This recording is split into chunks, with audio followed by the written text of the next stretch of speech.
Médias. Comment éviter l'info-anxiété? Si vous vous sentez déprimé et impuissant face à la masse d'informations dont vous êtes abreuvé via la radio, la télévision et les notifications sur votre smartphone, vous êtes probablement sujet à l'info-anxiété. Ce mal-être d'un genre nouveau affecte de plus en plus de Français. Il est assez facile d'en prendre conscience, mais plus difficile d'y remédier. Nous vous proposons de mieux cerner ce phénomène afin d'en limiter les conséquences sur votre bien-être émotionnel.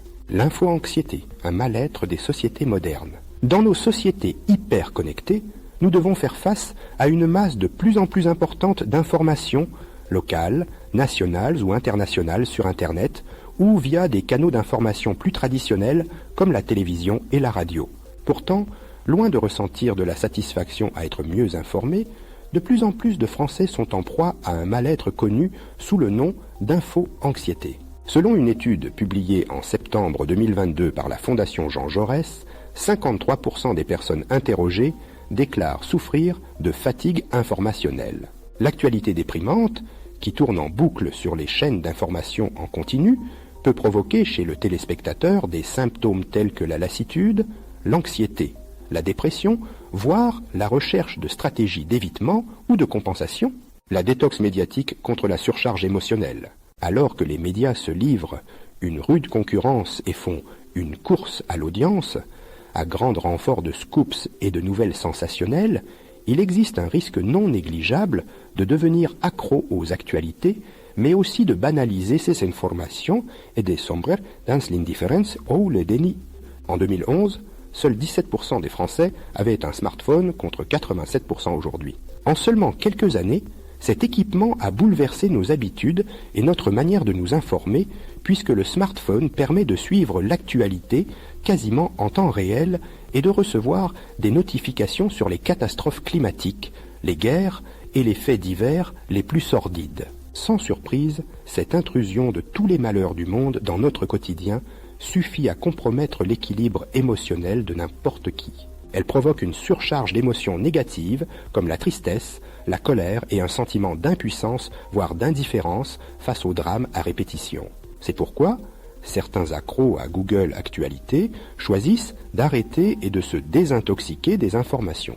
La première solution pour remédier à l'info-anxiété consiste bien sûr à limiter l'afflux de nouvelles anxiogènes en adoptant de nouvelles habitudes. Vous pouvez par exemple arrêter de regarder une chaîne d'information en continu et vous contenter de suivre le journal télévisé une seule fois par jour. Dans la même optique de détox médiatique ou de sobriété informationnelle, vous devez aussi arrêter de consulter les applications des grands médias sur votre téléphone et désactiver toutes les notifications que ces applications ne manquent pas de vous envoyer à longueur de journée. Une nouvelle approche de l'information.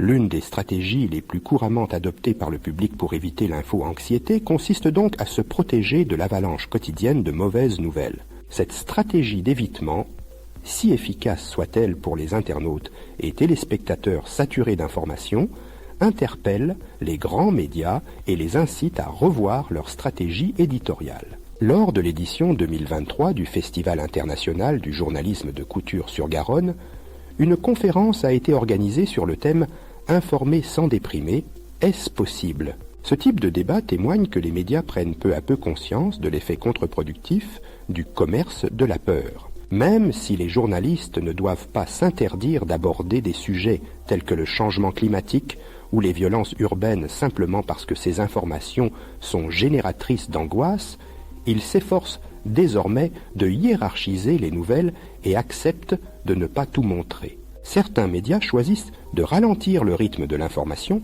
et de proposer des slow news.